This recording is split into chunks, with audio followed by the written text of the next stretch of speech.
बिस्मिल्लाहिर्रहमानिर्रहीम। अस्सलाम वालेकुम। जिगर को तबाह व बर्बाद फेल करने वाली गोली, वार्निंग जारी।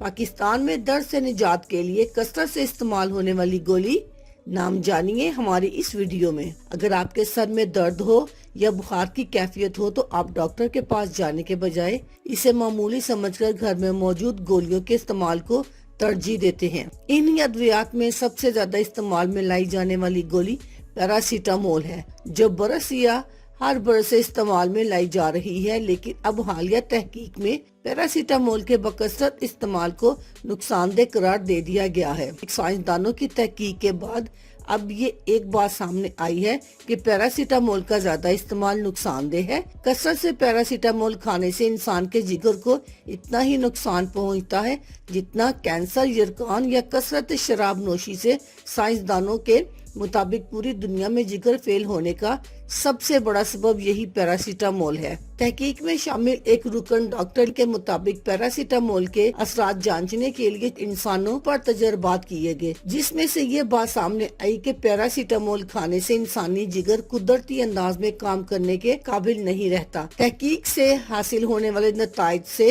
ये इंकिशाफ हुआ कि डॉक्टर कमर और जोड़ों के दर्द में मुब्तला मरीजों को पैरासीटामोल तजवीज करते हैं, लेकिन दर हकीकत ये दवा इन मरीजों के लिए अफाके का बाइस बनने की बजाय जिगर के मसाइल पैदा करती है। साइंसदानों का कहना है कि पैरासीटामोल जोड़ों के शदीद दर्द के लिए हर मरीज के लिए मौसर साबित नहीं होती और अद्वियात की बजाय जिस्मानी वर्जिश जोड़ों के दर्द से बचाव का ज्यादा मौसर तरीका है। अल्लाह हाफिज, शुक्रिया।